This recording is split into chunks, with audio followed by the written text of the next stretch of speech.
Michael was one of a kind.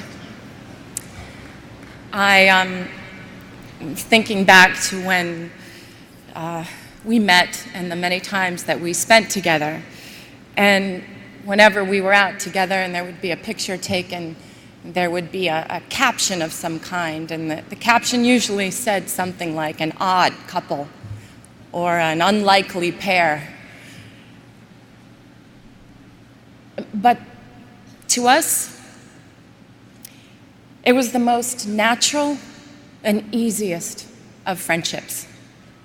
I was 13 when we met, and from that day on, our friendship grew. Michael always knew that he could count on me to support him or be his date, and that we would have fun no matter where we were. We had a bond. And maybe it was because we both understood what it was like to be in the spotlight from a very, very young age. I used to tease him and I'd say, you know, I started when I was 11 months old. You're a slacker. You were what, 5? Both of us needed to be adults very early. But when we were together, we were two little kids having fun. We never collaborated together. We never performed together or danced on the same stage, although he did try in vain one night to unsuccessfully teach me the moonwalk. And he just basically just shook his head and crossed his arms at my attempt.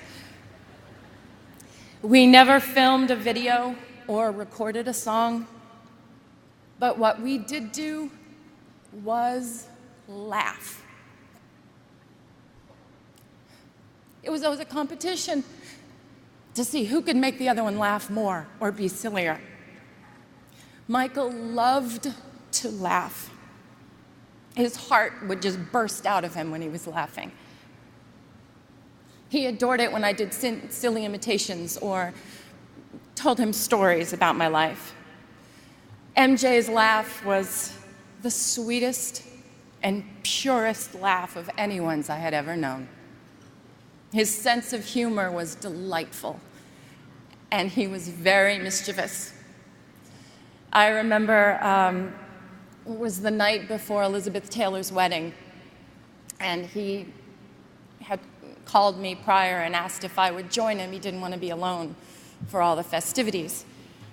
And it was the night before the big day, and Michael and I tried to sneak in to get the first peek of the dress. And we were just giggling like crazy, and we almost passed out in hysterics when we realized that Elizabeth was actually asleep in the bed. We thought she was in an entirely different room. And we had to laugh and sneak out. Then at the point of the wedding, when there was the first dance, basically we had to joke that we were the mother and father of the bride. Yes, it may have seemed very odd to the outside, but we made it fun and we made it real. When he started wearing the glove, I was like, what's up with the glove? I was like, look, if you're gonna hold my hand, it better be the non-gloved one because sequins really hurt me. He would dig in. He'd just shake his head and he would just smile. He loved to be teased. Seeing him smile made you feel like everything was going to be all right. To the outside world, Michael was a genius with unchallenged ability. To the people who were lucky enough to know him personally,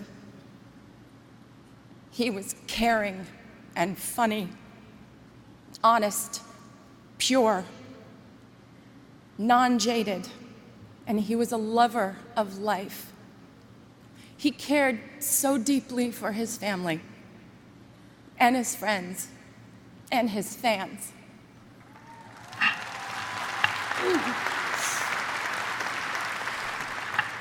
He was often referred to as the king, but the Michael that I knew always reminded me more of the little prince.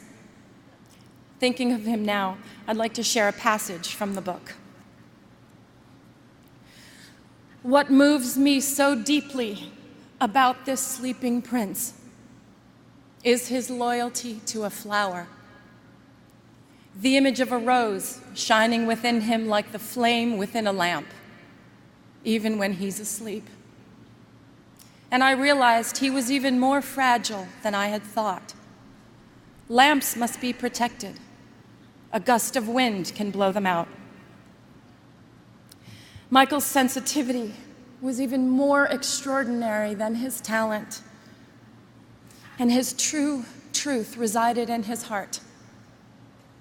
As the little prince also said, eyes are blind. You have to look with the heart. What's most important is invisible. Michael saw everything with his heart. To his family, his brothers and sisters, Catherine, Joe, and to his children, Prince, Paris, Blanket, my prayers are with you.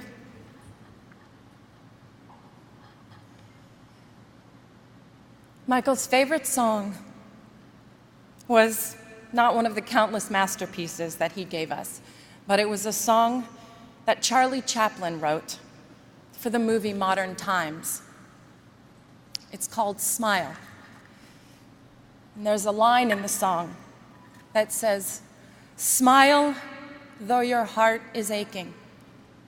Today, although our hearts are aching, we need to look up where he is undoubtedly perched in a crescent moon, and we need to smile.